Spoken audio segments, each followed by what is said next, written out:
Chers élèves, parents d'élèves, bonjour. Bienvenue à l'émission en classe sur leur thème. La leçon que je m'en vais vous présenter aujourd'hui est une leçon de 11e sciences SVT de l'enseignement secondaire général lycée. La dernière fois, nous avons eu à parler du sous-concept 2, l'élaboration de la matière organique. Aujourd'hui, nous allons voir le sous-concept 3, chlorophylle et conversion de l'énergie lumineuse en énergie chimique. Vous avez là le plan de la leçon. Cette leçon comporte 3 grands points. Grand A, constitution de la chlorophylle.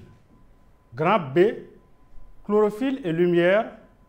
Et grand C, de l'énergie lumineuse à l'énergie chimique, mécanisme de la photosynthèse. Nous allons voir le premier point, à savoir les constituants de la chlorophylle. La chlorophylle est un pigment photosynthétique responsable de la coloration verte des feuilles et qui absorbe préférentiellement les ondes lumineuses, bleu, violacé et rose. Elle se trouve dans les chloroplastes des cellules chlorophylliennes de la plante. Grand 1, localisation et extraction de la chlorophylle. Premièrement, localisation. La chlorophylle est localisée dans les chloroplastes. Les chloroplastes qui sont des corpuscules verts observables dans les cellules végétales. Le chloroplaste est un organite photosynthétique de la cellule chlorophyllienne. Il capte les ondes lumineuses nécessaires à la photosynthèse. Donc c'est un organisme propre à la cellule végétale qu'on ne retrouve que chez les végétaux, surtout les végétaux chlorophylliens. Vous avez là l'ultrastructure d'un chloroplaste. Donc le chloroplaste est constitué à une forme ovoïde, comme vous le constatez. Il est constitué d'une enveloppe membranaire constituée de deux membranes, membrane interne et ensuite la membrane externe. À l'intérieur de tout cela, ces membranes entourent un espace qu'on appelle le stroma. L'intérieur, c'est le stroma. Le stroma, à l'intérieur du stroma, on peut noter la présence de certains éléments comme les ribosomes, ici, des globules lipidiques, de l'ADN. Entre autres, il y a également les éléments essentiels qui interviennent surtout dans le phénomène que nous sommes en train d'étudier, à savoir la photosynthèse. Il s'agit des thylakoïdes, qui sont de deux types, des thylakoïdes intergranaires et des thylakoïdes accolés, qui sont des saccules accolées, qui sont plus courtes que les thylakoïdes intergranaires. Donc voilà, c'est ça l'ultrastructure du chloroplaste. Maintenant, 2, l'extraction de la chlorophylle. Pour extraire dans la chlorophylle, on broie dans un mortier des feuilles bien vertes, épinards par exemple, avec un peu de sable afin d'écraser les cellules. Ajoutez peu à peu 10 ml d'alcool à 90 degrés qui solubilise la chlorophylle. Filtrez le contenu du mortier. On obtient une solution de chlorophylle brute dans l'alcool. Donc vous avez là les feuilles qui sont broyées ici avec de l'alcool et du sable à 90 degrés, l'alcool à 90 degrés, du sable pour déchirer les cellules. Et ensuite, ce broyat est transféré dans un entonnoir pour filtrer et on obtient dans le tube en bas une solution alcoolique de chlorophylle brute. Donc c'est cette chlorophylle brute qui sera soumise à l'analyse. Soumise à l'analyse. Séparation des pigments. Il existe des méthodes de séparation des pigments. La séparation des pigments par dissolution sélective ou différentielle dans le benzène.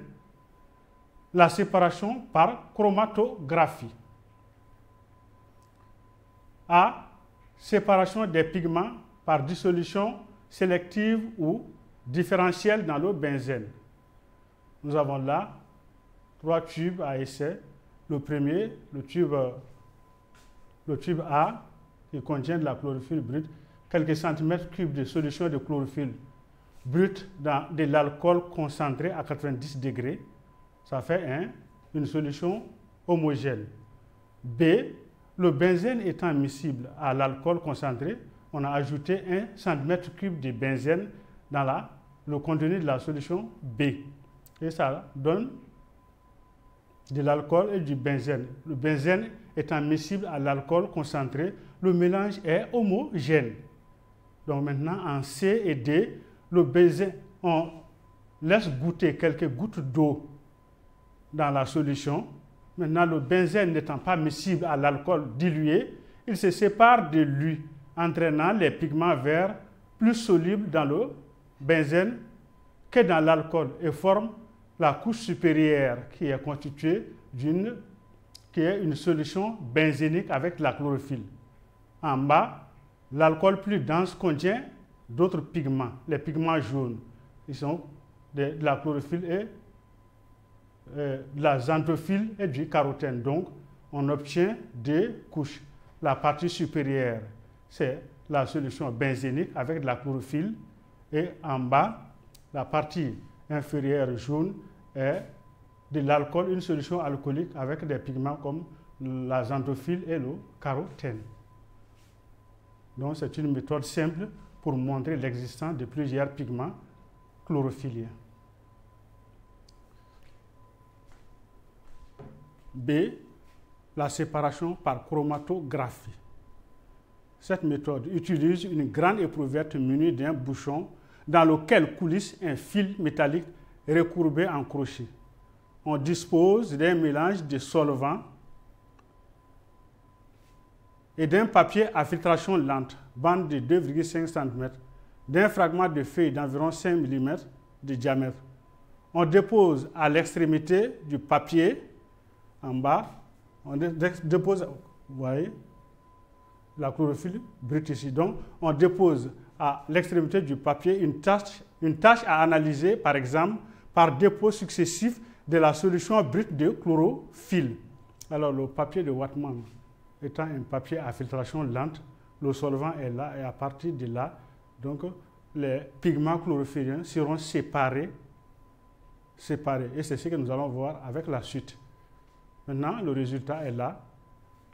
Après 1 heure, on peut observer sur le chromatogramme de bas en haut une tache vert-olive de chlorophylle B. Ensuite, une tache vert-bleu de chlorophylle A, une tache jaune de xanthophylle et une petite tache orangée de carotène en haut. Donc, c'est là le résultat sur un chromatogramme. Donc, c'est la synthèse partielle. On distingue dans cette tache 4 pigments chlorophylliens. Il existe environ une vingtaine de pigments, mais seulement la chlorophylle A et B sont communes à toutes les plantes. Quand la chlorophylle manque, la xanthophylle et les carotènes donnent souvent leur coloration à la plante. Maintenant, nous allons voir le deuxième point, la chlorophylle et la lumière. Premièrement, le spectre d'absorption de la chlorophylle brute. On ne saurait étudier le spectre d'absorption de la chlorophylle brute sans avoir découvert d'abord le spectre continu de la lumière blanche. Alors, comment on l'obtient? La lumière blanche est constituée de radiations de longueur d'onde différentes. Sa dispersion à l'aide d'un prisme donne un spectre coloré comprenant les 7 couleurs de l'arc-en-ciel. Ce sont le rouge, l'orangé, le jaune, le vert, le bleu, l'indigo et le violet. C'est un spectre de lumière simple ou lumière monochromatique. Les longueurs d'onde sont comprises entre 750 nanomètres pour le rouge extrême et 400 nanomètres pour le violet extrême. Voilà donc le dispositif expérimental qui permet d'avoir le spectre continu de la lumière blanche. La lumière blanche traverse une fente avant d'arriver à un prisme qui permet de disperser la radiation, la lumière blanche en ces diverses couleurs. Donc ici, c'est tout représenté, écrit le rouge, le jaune et le violet. Mais sur le spectre, vous pouvez remarquer de haut en bas, le rouge ici, ensuite vient l'oranger, le jaune, le vert, le bleu, l'indigo et en bas le violet. Donc c'est comme ça. Et en bas ici, vous avez le spectre représenté avec les longueurs d'onde des radiations qui varient entre 400 et environ 750 nanomètres pour l'infrarouge. B, le spectre d'absorption de la chlorophylle brute, c'est ce qu'on va voir maintenant. Une solution de chlorophylle brute intercalée sur le trajet d'un faisceau lumineux transforme le spectre de la lumière blanche en un spectre d'absorption de la chlorophylle. On observe des bandes noires et des bandes grises qui correspondent à des radiations absorbées par la chlorophylle. Vous avez là le dispositif. Ce montage expérimental simple permet d'observer la modification du spectre de la lumière blanche lorsqu'on intercale une solution de chlorophylle brute sur une partie du trajet du faisceau lumineux. On obtient ainsi d'un côté le spectre de la lumière blanche et de l'autre le spectre d'absorption de la chlorophylle brute, dans lequel les bandes sombres correspondent aux radiations lumineuses absorbées par la chlorophylle. On peut aussi utiliser un spectroscope à main en plaçant dans le tube une solution de chlorophylle brute. Donc, vous voyez sur le schéma, une source lumineuse qui traverse une fente étroite avant de traverser une cuve à face parallèle contenant une solution de chlorophylle brute. Le faisceau lumineux va traverser le prisme qui permet la dispersion de la lumière et on obtient sur l'écran le spectre d'absorption de la chlorophylle. Donc, les parties sombres correspondent aux radiations absorbées par la chlorophylle. La chlorophylle absorbe certaines radiations, surtout les plus vives, le rouge et, par exemple, le violet, qui est les plus vives et les moins vives. À l'intérieur, au milieu, il y a la radiation verte qui pratiquement n'est pas absorbée par la chlorophylle. C'est pourquoi on voit le vert qui apparaît. Donc, l'écran montre deux parties. En haut, c'est le spectre d'absorption de la chlorophylle. Ces parties-là correspondent aux radiations absorbées et ici, les radiations non absorbées. Et en bas, c'est le spectre continu de la lumière blanche, vous voyez. C'est continu, rouge, orangé, jaune, vert, bleu, indigo et violet dans cet ordre-là. Donc, c'est ce qu'on peut observer. Donc, ici, c'est une mise en évidence de l'absorption de certaines radiations lumineuses par la chlorophylle. On observe une bande noire très nette dans le rouge, quelques bandes visibles dans l'orangé et le jaune. Le vert reste intact et de larges bandes grises dans le bleu, l'indigo et le violet. 2. Le spectre d'action de la chlorophylle. Absorption de l'énergie lumineuse, méthode du spectre. En effet, cette méthode consiste à étudier les échanges gazeux chlorophylliens des plantes éclairées par les diverses radiations du spectre de la lumière blanche au cours d'un certain temps. On fait le dosage des volumes d'eau contenus dans les tubes. On remarque que ces volumes diminuent du rouge au bleu, presque nul dans le vert, dans cet ordre: rouge, orangé, jaune, violet, indigo, bleu, vert. C'est là le spectre d'action photosynthétique. Donc, action, les radiations qui sont efficaces pour l'efficacité des radiations dans la photosynthèse. Les radiations sont classées dans cet ordre-là. Donc, vous voyez la moins efficace, ou même là où ne se produit pas. Alors, la photosynthèse, c'est le vert qui vient en dernière position. Donc, ce n'est pas une radiation efficace pour la photosynthèse. une autre méthode, la méthode des écrans colorés. Cette méthode consiste à éclairer la plante verte avec une radiation bien connue. La lumière doit traverser une solution dite écran coloré. L'expérience réalisée avec la radiation montre que le dégagement d'eau est maximal avec la radiation vive, rouge, orangé et le jaune, et faible avec les radiations moins vives, bleu et violet. Vous avez le dispositif expérimental. Alors, le premier schéma, c'est le dispositif, un bêcher à l'intérieur duquel se trouve une plante sur laquelle on a renversé un entonnoir. Et le tube est prolongé par un tube à essai qui permet de recueillir le dégagement, le volume d'eau dégagé, comme vous le constatez. Donc, l'écran coloré est là. Donc, nous avons combien d'exemples? Un écran rouge, un écran jaune, vert, bleu et violet.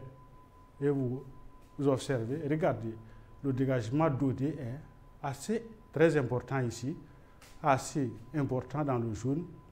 Il n'y en a pas pratiquement dans le vert et peu important dans le bleu et le violet. Donc, les radiations, les tubes correspondant aux radiations rouge, jaune, bleu et vert sont celles qui sont efficaces pour la photosynthèse. C'est pourquoi il y a dégagement d'eau. On a pu recueillir une certaine quantité d'eau dans les tubes.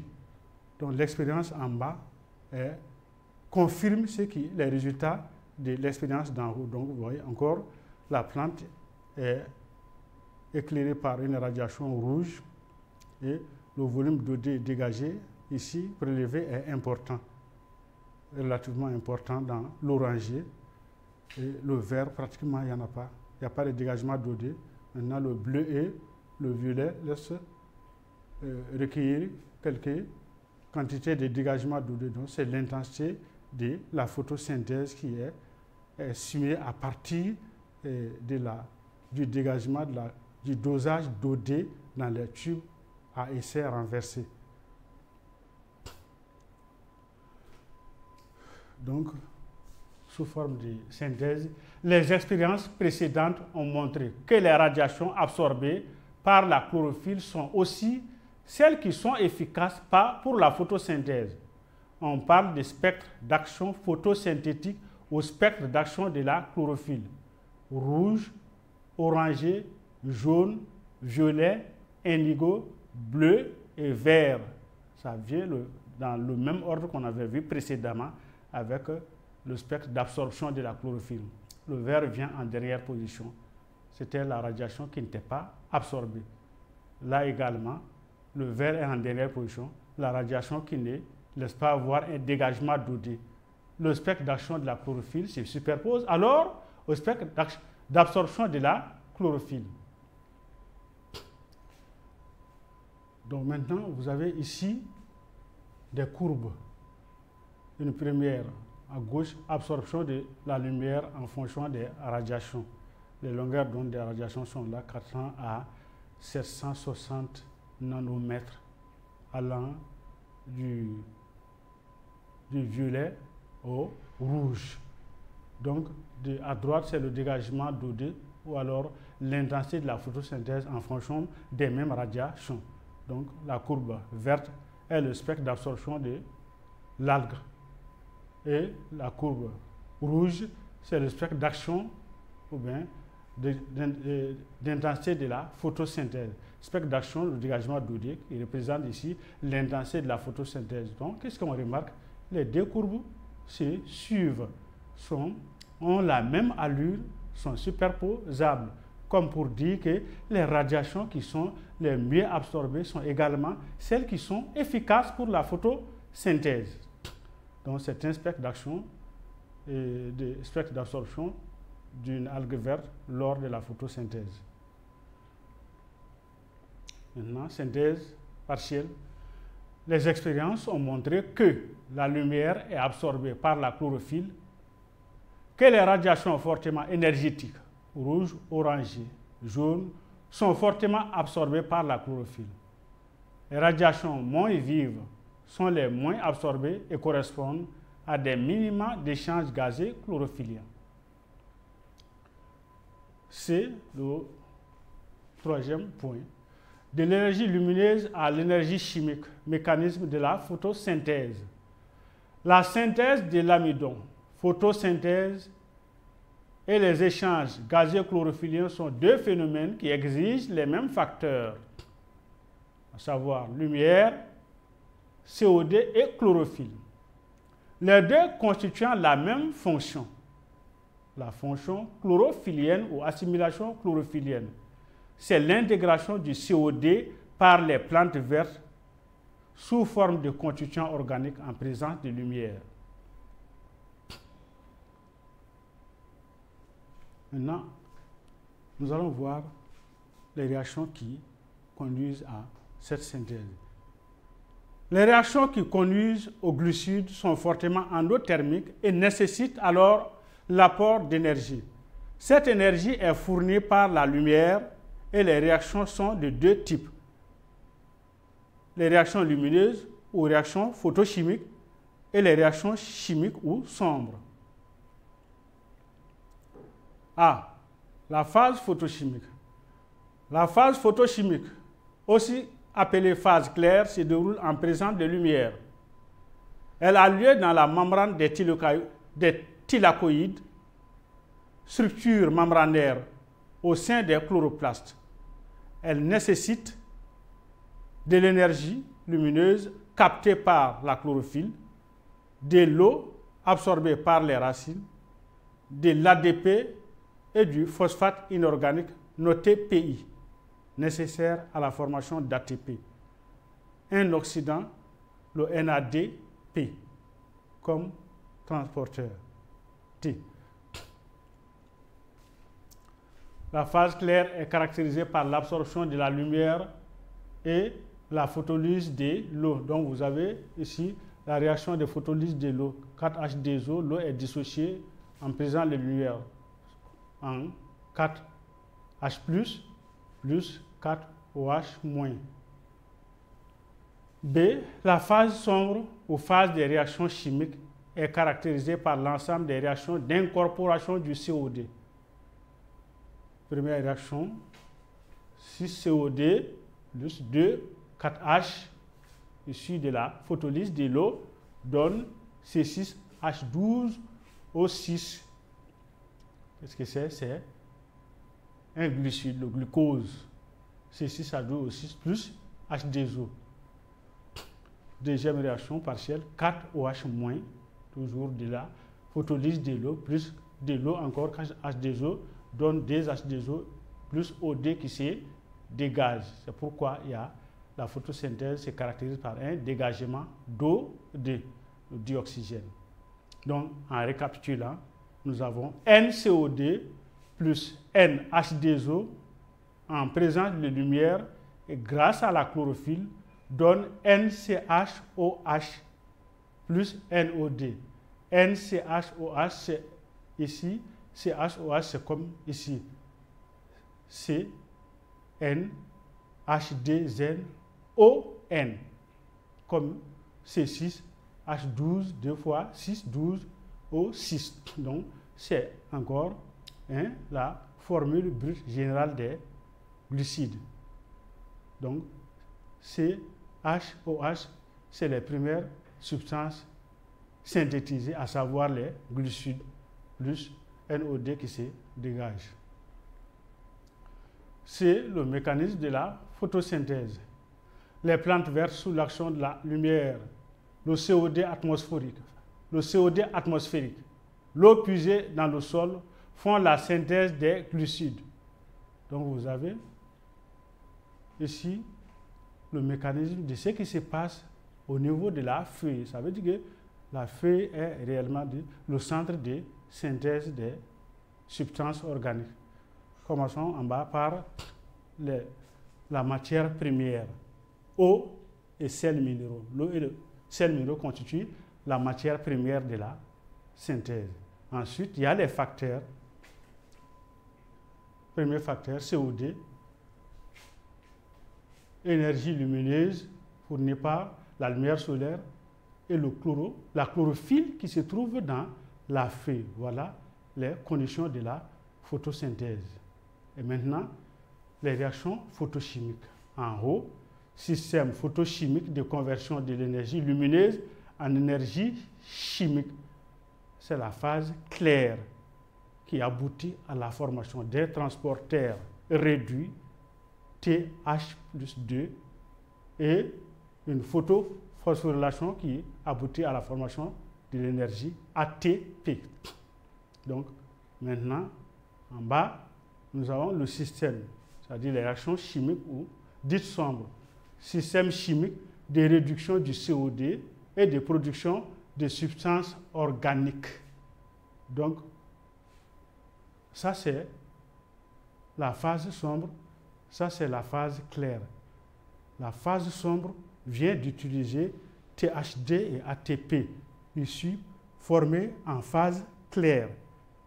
Alors, après utilisation, on obtient ici T+, le NAD+, et ici ADP, qui avait contribué à la formation de l'ATP après adjonction du phosphate incorporé. Donc, ADP et NADP sont des produits de la phase sombre qui ont été utilisés dans la phase claire pour être réduits ici, formation de THD, et pour la formation, la photophosphorylation, formation d'ATP. C'est pourquoi on dit que phase sombre et phase claire sont couplées. Chacune des phases utilise les produits de l'autre phase. Donc, pour résumer, vous voyez, donc en présence de l'énergie lumineuse, comme on l'a dit dans le titre, est transformée ici en énergie chimique emmagasinée dans les molécules organiques qui sont glucides, protides et lipides. Donc voilà, résumé, alors, le phénomène de photosynthèse dans cette feuille. Donc, on le disait, NB, les deux phases de la photosynthèse sont couplées. Donc, la photosynthèse est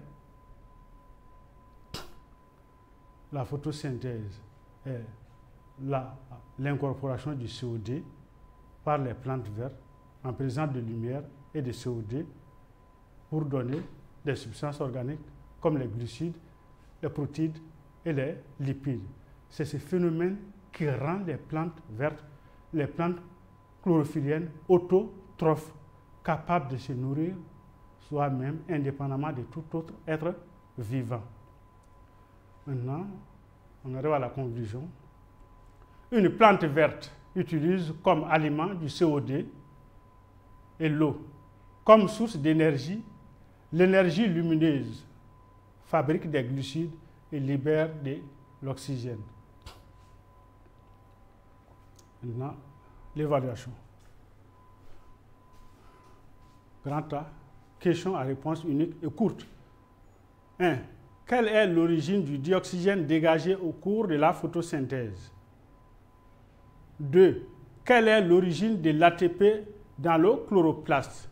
3. Quelles sont les radiations lumineuses efficaces au cours de la photosynthèse? Grand B. Exprimer des idées importantes. Utilisez chaque groupe de 3 mots ou expressions pour construire une ou deux phrases exprimant une idée importante présentée en cours. Dégagement de dioxygène. Donc, il s'agit d'utiliser les 3 expressions dans la même phrase, une phrase qui exprime une idée du cours.